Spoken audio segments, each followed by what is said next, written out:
pastor João.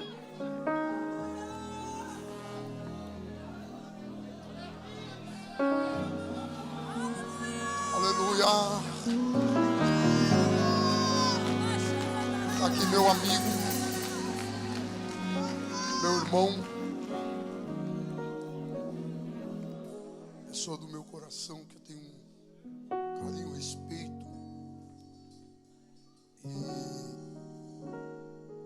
E toda vez que eu precisei de uma palavra, de um mentor, eu encontrei no João Barbosa. Um homem de Deus, uma vida de caráter e uma família muito linda. Deus deu uma família linda para ele. 5 bebês que se tornaram gigantes. A Evelyn, a Emily, o Jean, o Eric, o William. 5 filhos. E Deus deu um genro, o Evelyn. Fui padrinho dele, esse casamento. Você foi, eu fui padrinho? Não lembro. Foi? Acho que foi. Padrinho de tanta gente. E é uma família que mora no nosso coração. E o João já participou, acho que quase de todo o Júlio Mês de Renovação. Todos. Todos. Ele é do Belém, mas porque ninguém é perfeito. Mas nós temos uma aliança, né? Independente de placa. Nós temos uma aliança. Mas quando eu fico bravo com ele, fica bravo comigo. Mas nós mantemos a nossa aliança. Deixa Deus te usar, João. Receba o João com uma salva de palmas.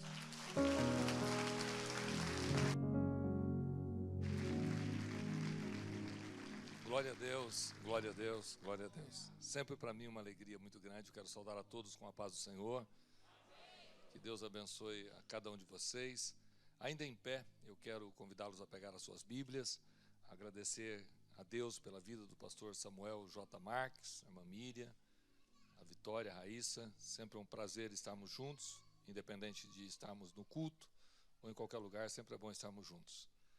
Vou rever aqui Reginaldo Domingos, sempre com muita graça. Vou pedir para você ficar orando, para quando eu acabar de pregar, você ter um hino aí de Deus, mas para você suar. Eu quero ver transpirar, assim, dá lugar mesmo. Eu brinquei uma vez aqui e ficou marcado, porque eu vi que todo mundo gostava de ouvir o Júnior Trovão, e muita gente atrás do Júnior Trovão, e eu falei que eu vou mudar o meu nome de João Barbosa para João Raio, porque tem o Júnior Trovão e o João Raio. Os dois é com muita unção.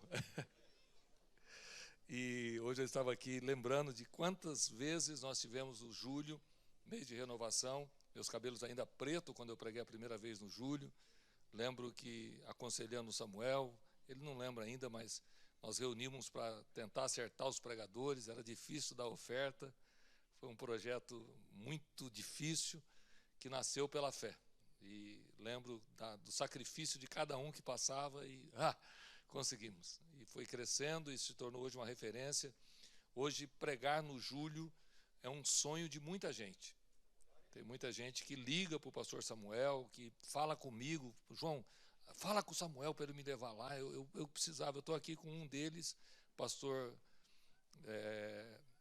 Rogério Moura, tá ali, veio comigo, tem sonho de pregar aqui no Júlio. Se ele se comportar direitinho, Samuel, lá na frente você dá uma oportunidade para ele. E, na verdade, esse é um mês profético. É uma separação entre a virada do ano, quando tudo acontece, nós fazemos propósito de ficar magro, fazemos propósito de entrar na academia. Quando vira o ano, a gente diz que vai melhorar aqui e ali, mas no Júlio não tem isso. Você se liga diretamente nas coisas sagradas. E eu quero ser um instrumento de Deus aqui. Quero que a minha palavra seja profética, que possa impactar a sua vida e mudar alguma coisa dentro de você. Se você puder anotar cada palavra, cada versículo lido e entender que você está aqui para receber de Deus. Eu vou ministrar sobre a sua vida, eu orei, eu pedi a Deus graça para poder ser um canal de bênção aqui. trouxe para vocês hoje também o lançamento da minha biografia. O Samuel está aqui, me conhece há muitos anos, e eu fiquei com vergonha quando me falaram que seria uma biografia, porque biografia é coisa de velho. E aí eu percebi que eu fiquei velho, porque eu já tenho netos, eu já tenho uma história longa, e quando nós começamos a fazer as entrevistas, buscar matéria, buscar material para fazer essa biografia, eu me assustei, porque nós chegamos a um conteúdo de 300, 400 páginas, se fosse escrever toda a história vivida de milagres. Então nós resolvemos fazer a experiência de um chamado, que é um livro composto de 125, 130 páginas, onde eu conto quando aceitei Jesus, aonde nasci, como foi a minha vida, como Deus me tirou do espiritismo, como eu aceitei a Jesus, e também a minha chamada para a Argentina. E eu coloquei muitas fotos, e a Miriam já deu risada, já chorou, só de olhar umas páginas do livro, porque realmente ficou algo impactante. Eu queria que você fizesse um esforço no final da reunião de levar, eu vou te apresentar depois melhor. Nós montamos uma banca, onde ficou montada essa banca? Aqui nesse pátio ao lado onde estão os carros, então quem sai pela frente vai ter que dar uma volta ali para ir buscar. E se você quiser que eu deixe uma dedicatória, eu vou deixar uma dedicatória e marcar o dia de hoje. Se possível, que Deus marque a tua vida com a palavra, e quando você for ler o livro da minha biografia, a história de um milagre, você vai conseguir entender como é que Deus faz na vida de um homem, como Ele chama e como Ele abençoa. Você vai me ver saindo da roça, saindo de uma fazenda, saindo de dentro de uma favela para se tornar um pregador. Essa biografia eu penso que vai impactar a vida de muita gente no Brasil inteiro, a experiência de um chamado. Quero muito que você leve, faça um esforço, R$ 39,90. Os 10 centavos você dá de oferta. Abra a Bíblia comigo. Lucas capítulo 4. Lucas capítulo 4.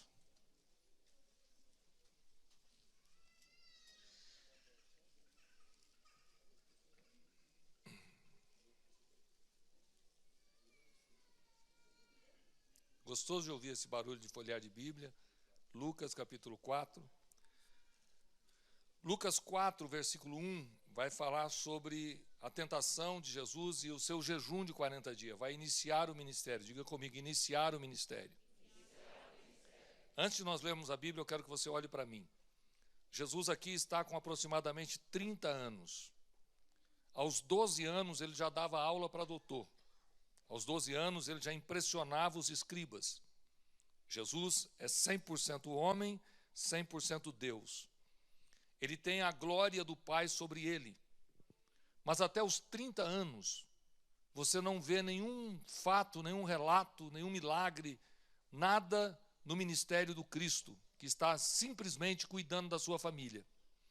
Mas depois do capítulo 4, quando ele sobe, que o Espírito Santo leva ele para ser tentado pelo diabo no deserto, e ele vence, ele vai sair dali e vai para Nazaré. E de Nazaré acontece algo que vai mudar a minha vida quando eu leio isso com profundidade. Eu tenho aqui uma revelação de Deus no início do ministério de Jesus que eu creio que vai servir para você. O capítulo de número 4, versículo 14, está escrito assim: então, pela virtude do Espírito, voltou Jesus para Galiléia. Diga comigo, pela virtude do Espírito. Eu preciso parar, porque senão você não vai entender no futuro. Os pastores que estão aqui, percebam que ele não vai para lá por ir. Ele é levado. Assim como ele é conduzido para a consagração, ele é conduzido para este lugar. E aqui vocês vão ver duas coisas impressionantes. Primeiro, ele é levado ao deserto para ser tentado pelo diabo. E depois ele é levado pela virtude do Espírito para ser apedrejado. Duas situações muito complexas. Vamos lá. Então, pela virtude do Espírito, voltou Jesus para Galiléia, e a sua fama correu por todas as terras em derredor. E ensinava nas suas sinagogas, e por todos era louvado. E chegando a Nazaré, onde fora criado, entrou num dia de sábado, segundo o seu costume, na sinagoga, e levantou-se para ler. E foi-lhe dado o livro do profeta Isaías. E quando abriu o livro, achou o lugar em que estava escrito: o Espírito do Senhor é sobre mim, pois me ungiu para evangelizar os pobres, enviou-me a curar os quebrantados do coração, apregoar liberdade aos cativos e dar vista aos cegos, e pôr em liberdade os oprimidos, a anunciar o ano aceitável do Senhor. E cerrando o livro, e tornando a dar ao ministro, assentou-se, e os olhos de todos na sinagoga estavam fitos neles. Então começou a dizer-lhes: hoje se cumpriu essa escritura em vossos ouvidos. E todos lhe davam testemunho e se maravilhavam das palavras de graça que saíam da sua boca. E diziam: não é este o filho de José? E ele lhes disse: sem dúvida me direis este provérbio: médico, cura-te a ti mesmo. Faze também aqui na tua pátria tudo o que ouvimos ter sido feito em Cafarnaum. E disse: em verdade vos digo que nenhum profeta é bem recebido na sua pátria. Em verdade vos digo que muitas viúvas existiam em Israel nos dias de Elias, quando o céu se cerrou por 3 anos e 6 meses, de sorte que em toda a terra houve grande fome. E a nenhuma delas foi enviado Elias, senão a Sarapta de Sidom, e a uma mulher viúva. E muitos leprosos havia em Israel no tempo do profeta Eliseu, e nenhum deles foi purificado, senão Naamã, o Ciro. E todos da sinagoga, ouvindo essas coisas, se encheram de ira, e levantando-se o expulsaram da cidade, e o levaram até o cume do monte em que a cidade dele estava edificada, para dali os precipitarem. Ele, porém, passando pelo meio deles, retirou-se e desceu a Cafarnaum, cidade da Galileia, e os ensinava aos sábados. E admiravam a sua doutrina, porque a sua palavra era com autoridade. Nós vamos repetir juntos, se você puder ler na sua própria tradução, o versículo 30. 1, 2, 3. Ele, porém, passando pelo meio deles, retirou-se. Em outra tradução diz: seguiu o seu caminho. Sente-se, por favor. O texto em questão, que eu vou meditar com os irmãos, mostra Jesus dentro da sinagoga, falando e revelando-se como o Filho de Deus, como aquele que o profeta Isaías profetizou. Ele lê o livro, e depois de ler aquele pergaminho, ele diz: hoje se cumpre diante de vocês o que essas escrituras dizem. Ele afirma ser aquele a quem Isaías profetizou. E todos se admiravam. Se você tiver com a Bíblia na mão ainda, versículo 20 do capítulo 4, diz que todos na sinagoga estavam fitos nele. Verso 22. Todos lhe davam testemunho e se maravilhavam da palavra de graça que saía da sua boca. Mas o versículo 28 diz: e todos na sinagoga, ouvindo essas coisas, se encheram de ira. Então perceba que toda a multidão, todos que estão dentro da sinagoga, estão fitos os olhos nele, estão admirados, mas há uma mudança de ânimo. Aqueles que antes admiravam, aqueles que antes respeitavam, no versículo 28 diz que eles, ouvindo essas palavras, se encheram de ira, porque Jesus vai repreendê-los e vai provar que há milagre em Israel que não aconteceu entre os judeus, milagres que aconteceu fora do território judaico, já dando luz ao seu ministério aos gentios, vai levar a mensagem a outros povos. Porém, no versículo de número 30 que eu li, talvez você não entendeu nada, é importante você abrir a Bíblia para ler o 29. Levantando-se, o expulsaram da cidade. Como é que expulsa alguém da cidade? Não é algo simples, é algo de ira, de raiva. Expulsam da cidade. E o levaram até o cume do monte. Como foi conduzido Jesus lá? Vocês que são teólogos tentam me explicar aqui e me trazer uma luz a esta palavra. Diz o texto que expulsaram e depois o levaram. Se o levaram, pegaram no braço. Se o levaram, o cercaram de todos os lados e vão conduzindo a um alto monte. Não é uma caminhada simples, não é uma caminhada de adoração, não é uma caminhada de bom ânimos, mas uma caminhada com a multidão irada, com um propósito. Qual é o propósito da multidão? Lançá-lo de lá de cima, jogá-lo de lá para baixo e matá-lo. Há dentro da multidão um desejo, uma ira contra o próprio Cristo. Escute bem isso, porque você nunca vai ver nenhum pregador pregar isso. Nós sempre vamos ver Jesus fazendo milagres e maravilhas, mas nesse início de ministério, a multidão tem um propósito: matá-lo, Se você tiver com a Bíblia na mão, diz: levaram até o cume do monte em que a cidade deles estava edificada, para dali o precipitarem. Há uma morte em questão. Nós vamos matá-lo, vamos lançá-lo lá de cima. Quem já esteve nessa região em Israel sabe que é algo extraordinário a altura desse cume. É algo muito grande. E eles tinham uma intenção no coração. Agora, eu quero que vocês parem para pensar comigo e meditar comigo no versículo 30. O pastor Samuel J. Marques, o senhor que é conhecedor da Bíblia, diz que ele, porém, passando pelo meio deles, se eles levaram Jesus até o cume, como ele sai do meio deles?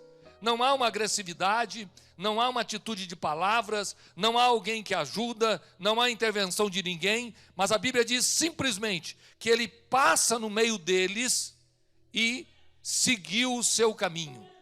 Não há uma repreensão, não há uma palavra de repúdio, não há uma palavra de orientação, não há uma palavra dita para aqueles homens em sentido nenhum. Eles tentam matá-lo, levam até o alto para o precipitarem de lá, mas de repente Jesus passa no meio deles e seguiu o seu caminho. Repita comigo: passa no meio deles e seguiu o seu caminho. Aqui vem a primeira revelação que eu quero te dizer com a autoridade de Deus e que Deus falou muito alto ao meu coração. Nós temos que parar de dar satisfação para aqueles que querem nos matar. Temos que parar de explicar àqueles que não entendem a nossa fé. Temos que parar de tentar dar explicação para quem não entende. Tem pessoas que não vai compreender a minha fé, não vai entender o que eu quero. Não adianta eu insistir, ele não vai compreender o que eu estou crendo. O que eu quero te dar de conselho nessa noite aqui, nesse Julho Renovação: de vez em quando, você vai ter que passar no meio deles e seguir o seu caminho. Deixa para trás essa gente, abandone essas pessoas que não compreendem a tua fé, que não entendem o propósito de Deus na sua vida. Aleluia, aleluia. Olha para quem está do seu lado e diga: Deus tem um propósito na minha vida. E talvez aqui vai começar a ficar mais forte o que eu vou dizer para vocês. Esse propósito que Deus tem na minha vida, as pessoas não entendem. Às vezes a pessoa mais próxima de você não entende o propósito que Deus tem na sua vida. Mas não importa quem entende o propósito. Quem tem que entender o propósito sou eu. O que Deus tem na minha vida, o que Deus tem comigo. Se o meu pai, se a minha mãe, se os meus irmãos, se aqueles que eu amo não entendem o propósito, eu entendo. O propósito que Deus tem com você é único. O propósito que Deus tem comigo é único. E você tem que começar a valorizar o propósito que Deus tem com você. Isso vai mudar as coisas dentro de você. Eu queria usar como tema hoje: ninguém vai te parar. Se você puder pôr a data de hoje, dia 3 de julho de 2021, Deus falou no altar: ninguém vai me parar. Eu aprendi isso com Jesus Cristo e olho para essa turba com ódio, com raiva, querendo precipitá-lo, mas ninguém vai parar Jesus. Em outro texto bíblico diz as Sagradas Escrituras que os homens pegam em pedra para apedrejá-lo e ele passa no meio deles. Ninguém. Não há homem com autoridade política, jurídica, policial, militar que pode impedir o plano de Deus na vida de um homem. Ninguém pode deter. Paulo só vai às prisões porque há um plano de Deus com ele nas prisões de Roma. Ninguém pode impedir o propósito de Deus na vida de um crente. Ninguém pode impedir o propósito de Deus na vida de um salvo. E eu tenho que ter essa segurança. Ninguém. Mas meu marido, mas minha esposa, mas meu filho, mas meu pastor, mas meu cunhado, mas minha cunhada, meu patrão, eu não importo quem seja o nome que você vai citar, que está tentando impedir o que Deus tem na tua vida. Hoje eu abro as Escrituras para dizer: você vai passar no meio deles e vai seguir o seu caminho. Aleluia, aleluia. Olha para quem está do teu lado e diga para ele com segurança: eu vou passar no meio deles e vou seguir o meu caminho. Eu quero ver quem vai impedir você passar no meio desses que estão tentando impedir, que se levantaram.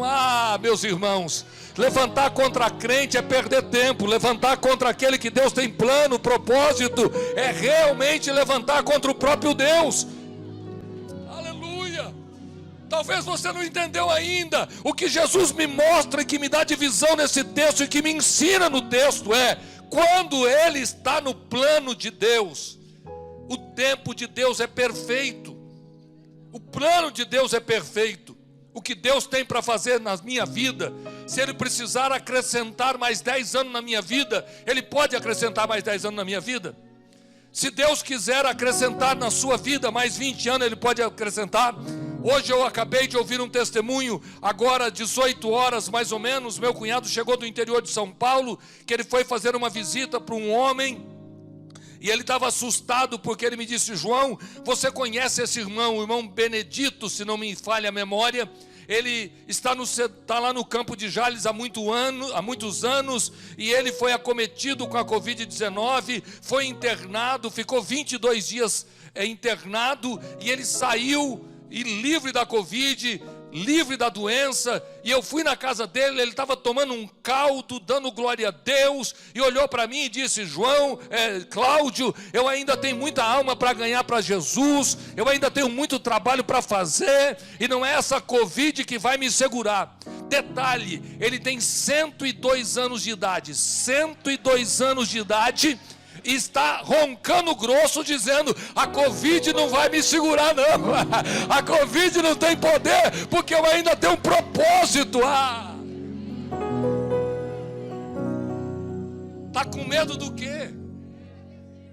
Está assustado com o quê? Se Deus tem um plano, quem é que vai impedir o plano de Deus? A Covid? Quem vai impedir o plano de Deus? O desemprego? Quem vai impedir o propósito que Deus tem aqui neste lugar? A vizinha? O conselho fiscal? Quem vai impedir o plano que Deus tem? Está na hora de você parar de tentar explicar a tua fé para quem não quer ouvir. Quem não te compreende, não te compreende. Pare, cale-se, siga o seu caminho e faça aquilo que Deus te chamou para fazer. Acredite. Aleluia. Curva a tua cabeça e fecha os seus olhos por um minuto. Curve a cabeça, por favor. Curve a tua cabeça, fecha os olhos.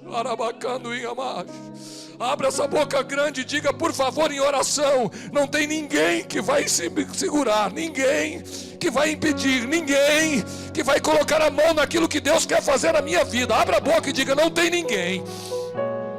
Eu quero que o Espírito Santo te encha de convicção e de segurança, porque o diabo tem se levantado com fúria para roubar a nossa confiança e a nossa certeza nele. Mas eu venho aqui como profeta de Deus para dizer: ninguém vai te impedir, ninguém vai te parar, ninguém vai deter o que Deus tem na tua vida. Ainda que eles sejam fortes, ainda que eles parecem que estão fazendo alguma coisa, mas você vai ter graça de Deus e vai passar no meio dessa gente e vai seguir o seu caminho. Quem crê nesta palavra e pode levantar a mão para dar glória a Deus? Eu estou pedindo a Deus que venha encher esta casa aqui. Quem pode abrir a boca agora para glorificar a Deus por um minuto?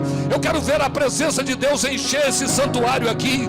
Eu sou homem de Deus e tenho certeza daquilo que eu estou falando. Abre essa boca grande, levanta a tua voz, levanta a tua voz, solta a tua voz e adore a Deus, porque você veio aqui para receber palavra de Deus. E o Senhor tem palavra para a tua vida.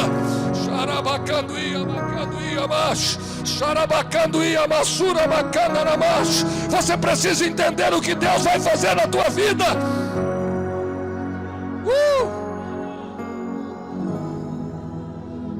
Aleluia.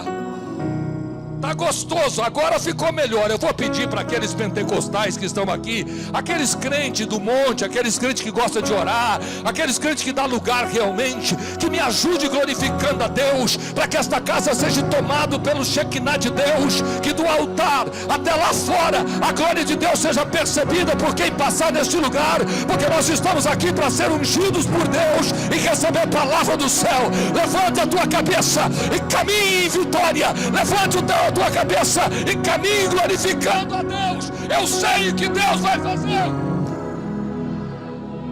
Deus tem um plano com essa nação. Deus tem um plano com esse país. Nós somos o maior país pentecostal do planeta Terra.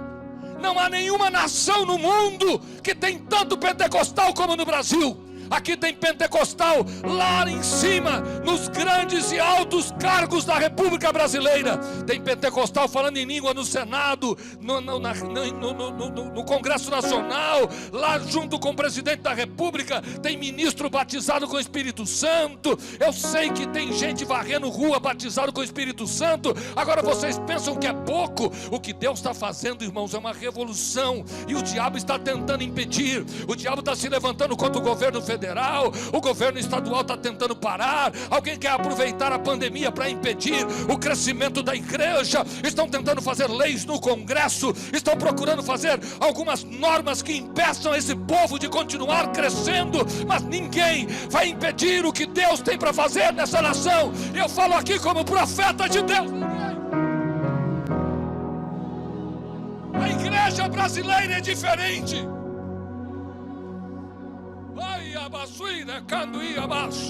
Levante a mão direita para o céu. Quem quer receber, levanta a mão. Só quem quer receber, levanta essa mão lá em cima, porque eu estou cheio da graça de Deus aqui, e Deus vai te visitar hoje aqui. Você precisa crer. Ninguém vai te impedir.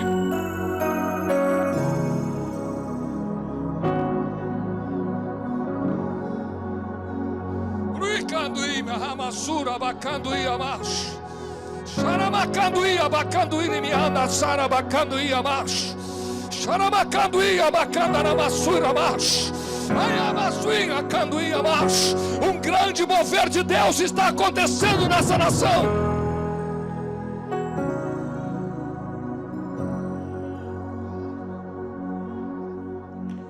Pergunta para quem está do seu lado: quem é que vai conseguir te impedir?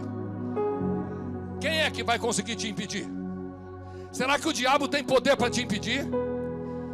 O grande problema seu e o grande problema nosso é que nós não aprendemos com Jesus. Jesus passa no meio deles e não dá satisfação para ninguém. Está na hora de parar de explicar. Está na hora de parar de tentar explicar o que está acontecendo. Segue o seu caminho. Continue fazendo a obra que Deus colocou nas tuas mãos. E acredite, Deus vai te honrar.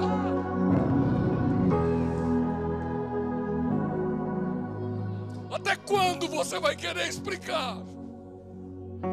Até quando você vai querer encontrar uma razão para alguém entender?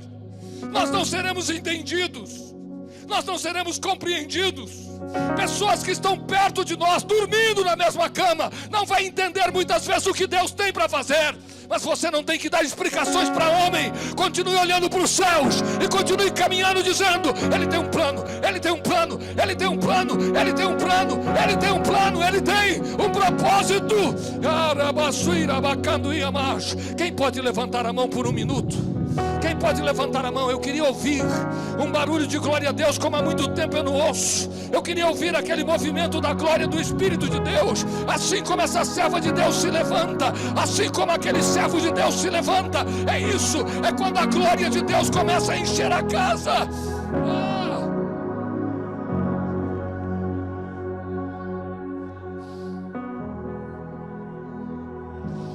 Por que Jesus não explica? Por que Jesus não repreende esses homens? Não é hora, não é momento. Ele simplesmente passa no meio. Samuel J. Marques, Samuel de Jesus Marques. Não adianta explicar, não vai entender. Não adianta encontrar razão, não haverá razão. Simplesmente segue o seu caminho. Siga naquilo que Deus colocou no propósito, e Ele vai te honrar. Aleluia, eu tenho certeza. Não adianta. Deus tem um mistério comigo, e o que eu vou fazer? É Deus quem tem esse mistério comigo. Ele tem um plano, Ele tem um propósito com a tua vida, e Ele te trouxe aqui para dizer: calma. Na hora que precisar, Ele vai abrir a porta. Na hora que precisar, Ele vai entrar na frente, e você vai passar no meio deles, e eles não vão perceber.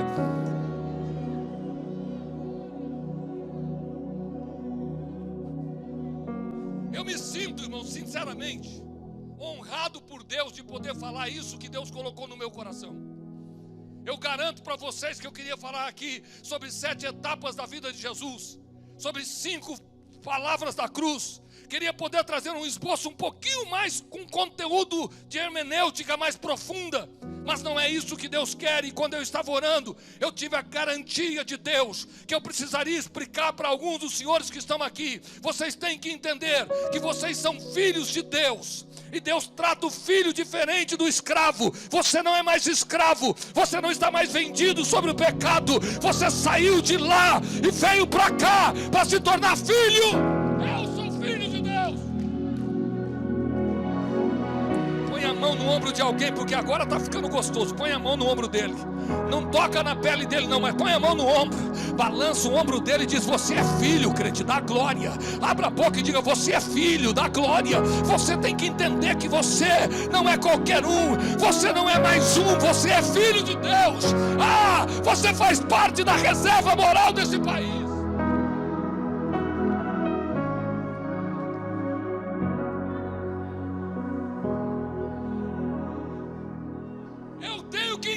Que eu sou parte da reserva moral dessa nação.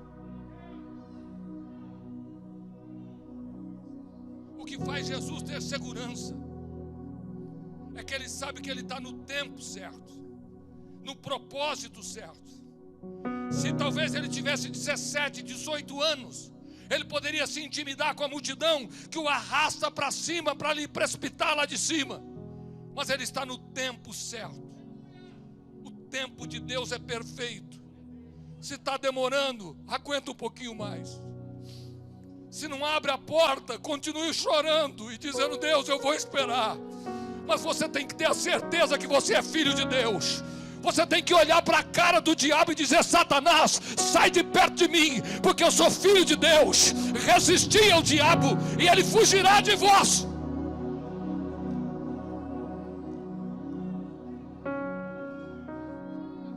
Mas não é qualquer filho não. Abra a Bíblia comigo, por favor. Evangelho de João, capítulo 15.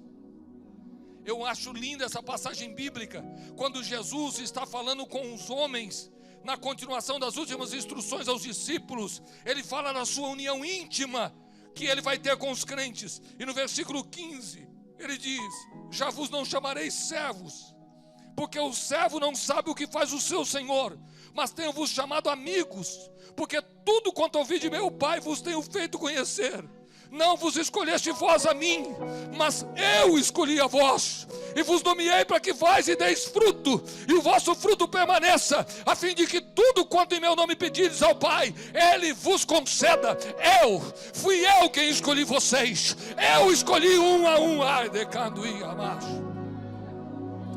ricandarabacando e amash, xarabacando e amash.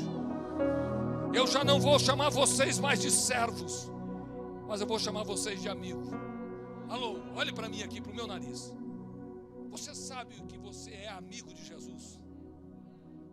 Vocês perceberam que a maneira que eu e o Samuel nos tratamos é diferente? Já faltou aqui o pastor, eu e o pastor Samuel, como eu o trato é diferente. Por quê? Por quê? Nós somos amigos. Eu não sou um convidado do evento. Eu sou um amigo do presidente da igreja. E o amigo do presidente da igreja tem alguns privilégios. Eu nem prego direito e ele me dá oportunidade todo ano, porque eu sou amigo do homem. Quando você é amigo da pessoa, você tem acesso às portas dos fundos. Você pode ligar na madrugada, é teu amigo. Você está precisando de alguma coisa. Quando você tem um amigo, você tem confiança de confiar segredos. Quando você tem um amigo, você sabe que na hora da angústia, ele pode ser mais do que chegado do que um irmão. Você tem um amigo particular. Jesus te escolheu e já te trouxe para cá e diz: não vou te chamar mais de servo, mas vou te chamar de amigo. Aleluia. Levante a mão assim agora, ó, eu quero ver a mão. Levanta a mão, parece que os crentes estão com preguiça. Será que é o frio? Levanta a mão assim, ó, abra a boca grande e diga: Senhor, tu és meu amigo. Diga: Senhor, tu és meu amigo. Não, eu preciso ouvir: Senhor, tu és meu amigo. Eu tenho amizade contigo, Senhor. Eu sou teu filho, mas eu sou teu amigo também, porque essa é a promessa sua para a minha vida. Ei, escute com a mão levantada, escute com a mão levantada. Não foi você que escolheu, não foi você que decidiu ter Jesus como amigo. Eu escolhi a vós, é isso que Jesus diz. Eu escolhi vocês, eu fui lá e busquei a cada um de vocês, eu os resgatei. Quem pode abrir a boca para dar um brado de glória a Deus? Eu preciso ouvir esse glória a Deus aqui. Abra a boca e glorifique. Eu escolhi a vós.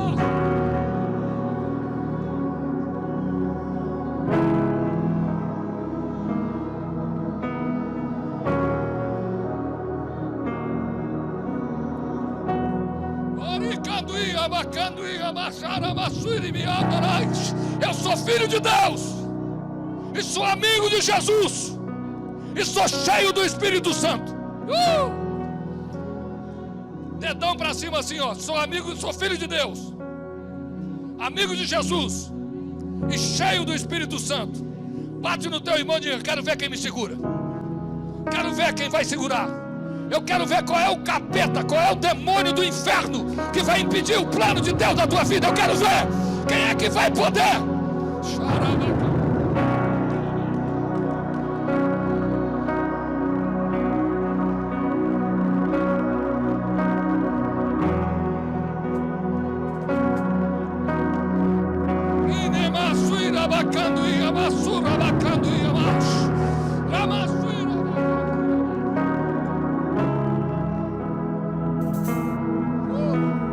Vem comigo dando glória a Deus. Se eu sou filho de Deus, se eu sou amigo de Deus, se eu sou cheio do Espírito Santo, eu tenho que ter certeza que Deus tem um plano. Deus tem um propósito. Eu não estou criando filhos à toa. Meus filhos são planos de Deus. Meus netos são planos de Deus.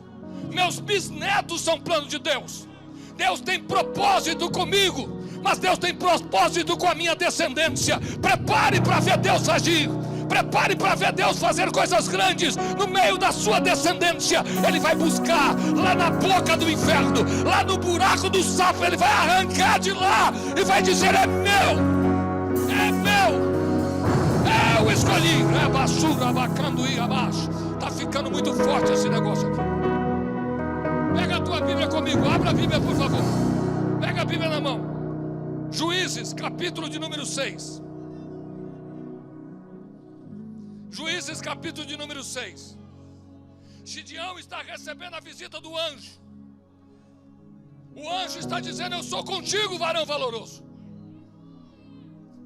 Mas ele não consegue crer. Ele diz: como o Senhor é comigo? O que é feito das promessas que o meu pai contou? O Senhor disse: vai nessa tua força e você vai livrar Israel das mãos dos medianitas.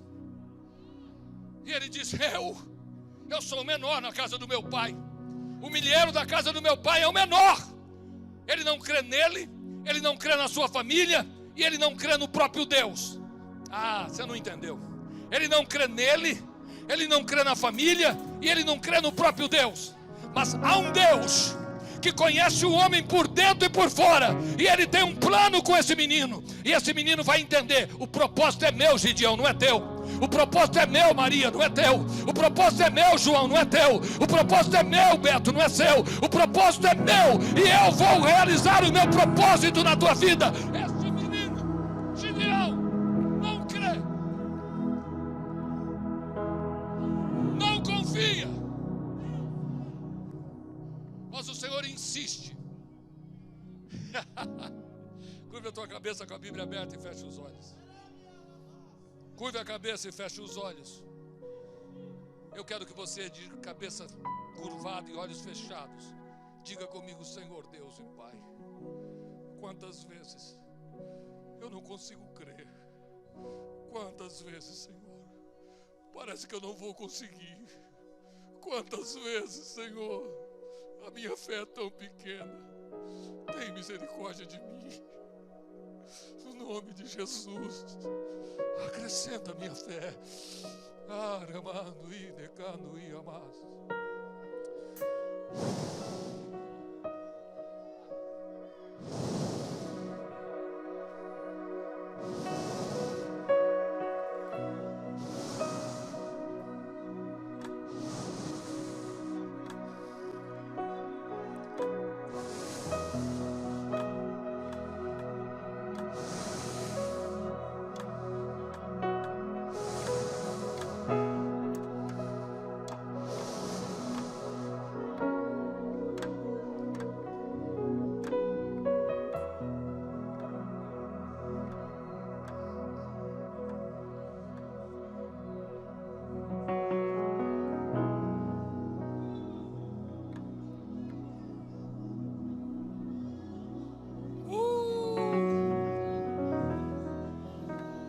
Oh,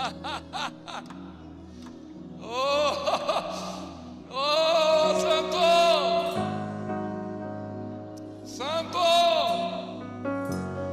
Esse lugar está cheio da glória de Deus. Oh, doce Espírito!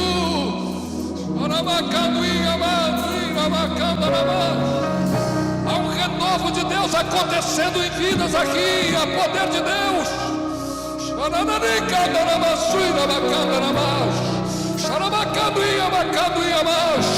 Passe no meio deles, passe no meio deles, passe no meio deles e siga o seu caminho, passe no meio deles.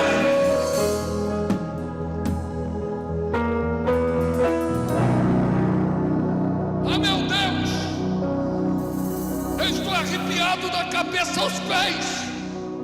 Há uma unção tremenda saindo da minha vida. E tem vidas aqui que estão sendo tocadas profundamente. Você é filho de Deus, você é amigo de Deus, e você será cheio do Espírito Santo. Cheio do Espírito Santo, cheio. Abra a boca agora, abra a boca agora, abra a boca. Seja cheio, seja cheia, cheio, cheio. Olha lá, Deus está enchendo isso. Encha, encha, encha. Agora, encha. Eu sou amigo de Deus, eu sou filho de Deus, eu sou cheio, eu sou cheio.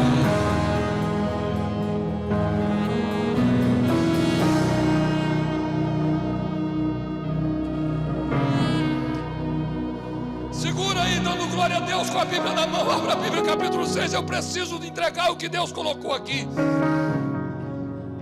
No capítulo 6 do livro de Juízes, Gideão está tendo um encontro com a glória do Senhor Deus.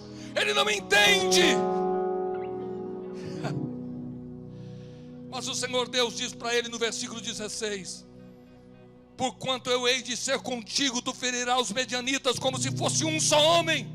Você pode não ter fé, você pode não acreditar, mas você vai fazer. Verso 17: e ele lhe disse: se agora tenho achado graça aos teus olhos, dá-me um sinal de que és o que comigo fala. Diga comigo: dá-me um sinal. Está com a Bíblia na mão, põe a Bíblia no ombro de alguém assim, ó, com muito amor, muito respeito, muita temor a Deus, eu acho que seria a palavra. Põe a mão no ombro dele. Diz: está precisando de um sinal? Pergunte de novo: está precisando de um sinal? Ah, você não entendeu. Diga para ele: você não entendeu. Você é filho de Deus, você é amigo de Deus, você é cheio do Espírito Santo. E o Espírito de Deus me usa para dizer: se você precisa de um sinal eu vou te dar. Qual é o sinal que você precisa? Precisa da ação do meu Espírito. O meu Espírito entrará com providência. Quem pode pegar essa palavra, pega essa palavra agora, porque ela vem do céu e é profética. Você precisa de um sinal? Levante a mão, porque Deus vai abrir os céus, Deus vai fazer extraordinário acontecer. Satanás vai conhecer a glória do seu Deus na sua vida. Satanás vai conhecer a glória do seu Deus na sua vida. Prepare para vivenciar o impossível. Prepare para vivenciar o extraordinário.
Julho,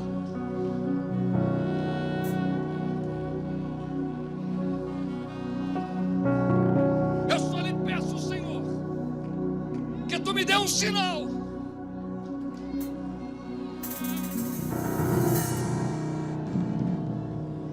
Se é tu mesmo quem fala comigo, eu rogo-te que daqui não te apartes, até que eu venha a ti e traga o meu presente e o ponha perante ti.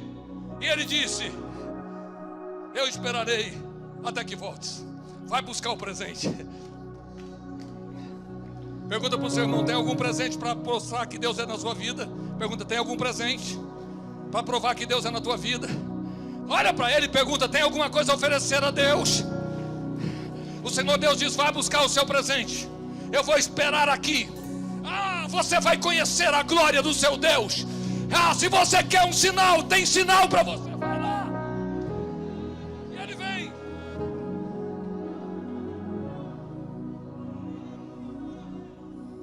Verso 19: entrou Gideão e preparou um cabrito e bolos asmos de uma efa de farinha, e carne pôs em açafate, e o caldo pôs em uma panela, e trouxe-lhe até debaixo do carvalho e lhe apresentou. Porém o anjo de Deus lhe disse: toma a carne e os bolos asmos, e põe-nos sobre a penha, e verte o caldo. E assim o fez. E o anjo do Senhor estendeu a ponta do cajado que estava na sua mão, e tocou a carne e os bolos asmos. Então subiu o fogo da penha, e consumiu a carne e os bolos asmos, e o anjo do Senhor desapareceu dos seus olhos. Então viu Gideão que era o anjo do Senhor. Curve a tua cabeça e feche os seus olhos mais uma vez. Escute bem baixinho os instrumentos. Você é filho de Deus, você é amigo de Deus, e você está cheio do Espírito Santo. O diabo tem lutado para te colocar num lugar que você duvide de você mesmo, que você não acredite na sua família. O diabo tem lutado para que você desista e diga: quem sou eu? Quem é a minha família? Não é quem é você que importa, não é quem é a sua família que importa. O que importa é o plano que Deus tem. O que fará a diferença não é a sua capacidade.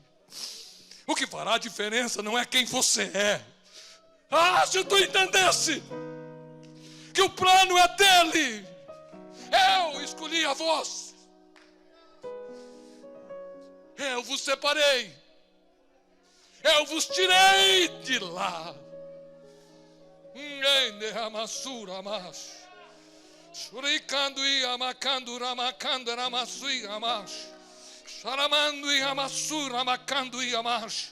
Toda a fúria do inimigo será nada diante de você. Toda a fúria de Satanás será nada diante da tua vida. Passe no meio deles. Olha o que Jesus está dizendo: passe no meio deles. Ninguém vai te tocar. Ninguém vai te tocar. Ninguém vai te tocar. Passe no meio deles e siga o seu caminho. Siga o seu caminho. Siga o seu caminho.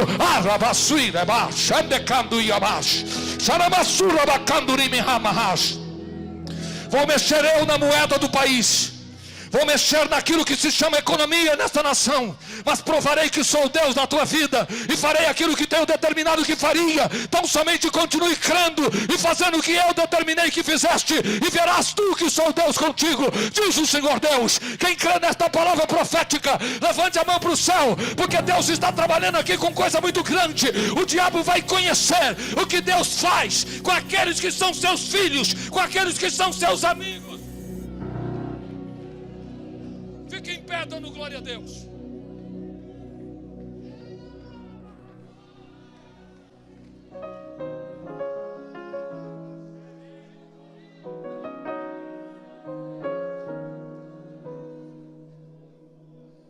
Há uma palavra em espanhol que é quase estranha de falar, mas eu preciso lembrar-me dela hoje. Eles diziam: vos és muito testarudo. Você é muito testarudo, muito cabeça dura. Olha para quem está do seu lado e diga com autoridade: você é muito cabeça dura, meu irmão. Samuel J. Marques, você é muito cabeça dura. Ah, se você entendesse o quanto você é cabeça dura, era para você estar vivendo uma vida de paz, de gozo, mas você vive uma vida de angústia e dor. Já não chegou aqui, já não viemos até aqui. Por quê? Que a gente sempre está pedindo mais. Gideão é um exemplo daquele que Deus gosta de tratar. Ele vê a glória do Senhor Deus, se assusta, e Deus diz para ele: eu sou contigo. Deus volta a falar com ele: derrube o altar de Baal, pegue o segundo boi e ofereça a mim no holocausto novo, no altar novo. Ele faz. Mas os homens daquela cidade se levantam contra ele, e lá vem o medo de novo. Diga comigo, cabeça dura. Ele já viu a glória de Deus, ele já contemplou o sinal. Mas ele precisa de mais um sinal. Diga para o seu irmão: precisa de mais um sinal. Olha para o carpete dessa igreja, isso é um sinal. Essa poltrona que você está aí, olha para esse teto. Isso aqui é um milagre. Isso é inexplicável. Isso aqui é digno de estudo acadêmico, de administração. Como se constrói uma igreja num lugar tão apertado como esse, desse tamanho? Como é que se consegue arrumar estacionamento depois da igreja pronta? Isso é um milagre. Mas o cabeçudo do Gideão diz: não me leve a mal, Senhor, mas eu preciso de mais um sinal. Eu vou pôr a lã no terreiro, e eu quero que, quando vier a garoa, quando vier o orvalho da noite, que molhe toda a terra, não que não molhe a terra, só molhe o velo de lã. Quando ele põe o velo de lã na eira, versículo 37, eu vou ler com os irmãos. Fica aqui em pé, só me escute. E eis que porém um velo de lã na eira, e se o orvalho estiver somente no velo, e a secura sobre toda a terra, então conhecereis que há de livrar Israel por meio das mãos, como o Senhor tem me dito. Aí o Senhor diz: você quer mais um sinal? Ok, põe a lã lá. E de noite não cai orvalho na terra, só cai orvalho naquele pedacinho de lã de carneiro. E quando ele levanta pela manhã, ele pisa no chão seco, e naturalmente ele percebe: houve algo sobrenatural acontecendo. Olha para o seu irmão e pergunta: já percebeu que tem algo sobrenatural acontecendo?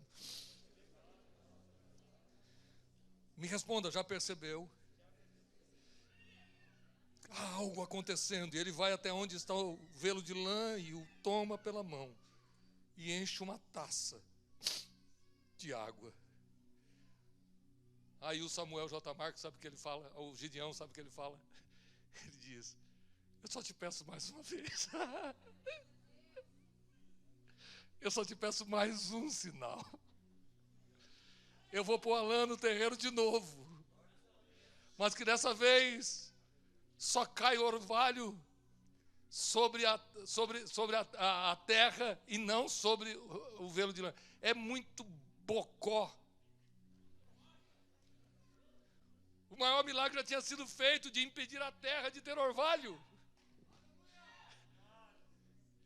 Olha para o seu irmão e diz: quer mais um sinal, cabeção?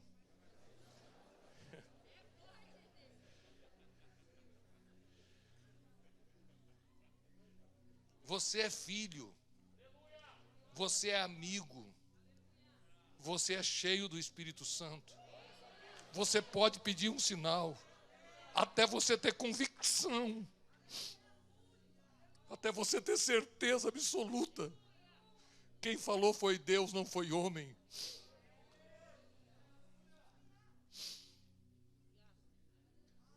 milagre aconteceu de novo. E aí eu acho maravilhoso, eu não tenho tempo mais de continuar, mas depois vocês podem ler em casa. Aí é Deus quem resolve fazer um sinal. Aí ele não pede mais sinal, aí é Deus quem vai dar. Deus disse o seguinte: levanta e vai até lá onde estão os seus inimigos e ouça o que eles estão falando.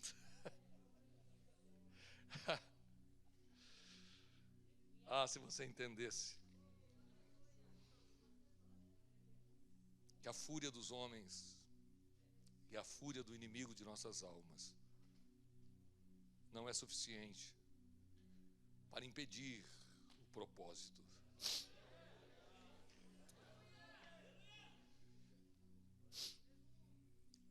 Não é capacidade humana. Gideão não é sacerdote.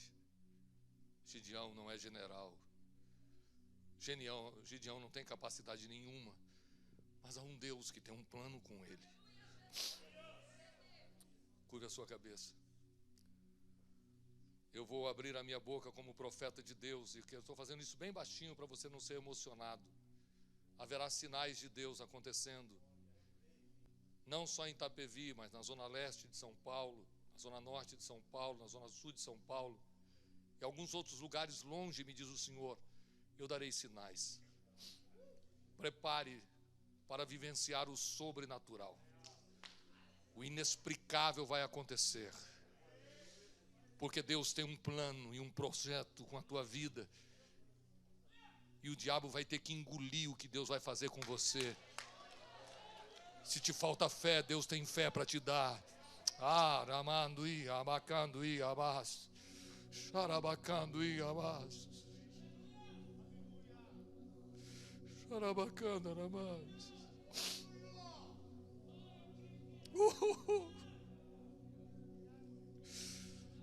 Diga comigo: Senhor Deus e Pai, me perdoe, Senhor, se muitas vezes não consigo entender. Oh, Senhor, tenha misericórdia das minhas fraquezas.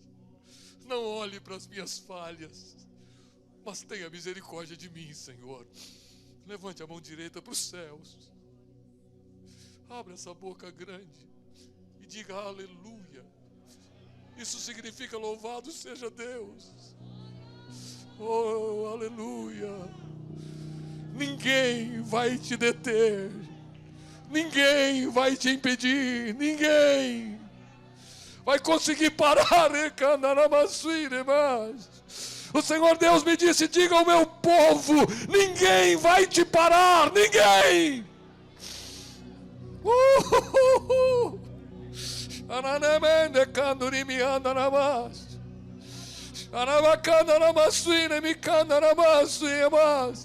Oh, que coisa linda é a glória de Deus nesta casa. Ninguém vai te parar. Abre essa boca grande e grite bem alto: eu sou filho de Deus, eu sou amigo de Deus, eu sou cheio do Espírito Santo. Ninguém vai me parar. Abra a boca e grite: ninguém vai me parar. Ninguém. Eu vou orar agora, rebacando e amash.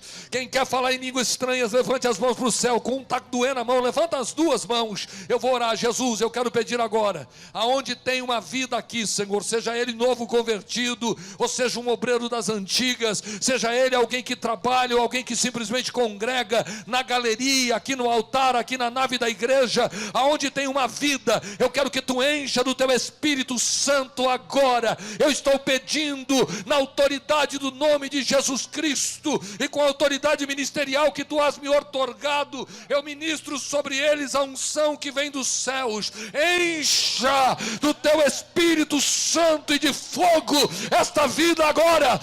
Encha com teu Espírito Santo e com fogo agora esta vida agora. Quem é batizado com o Espírito Santo, levante a voz que eu quero ouvir as línguas estranhas repartidas como de fogo.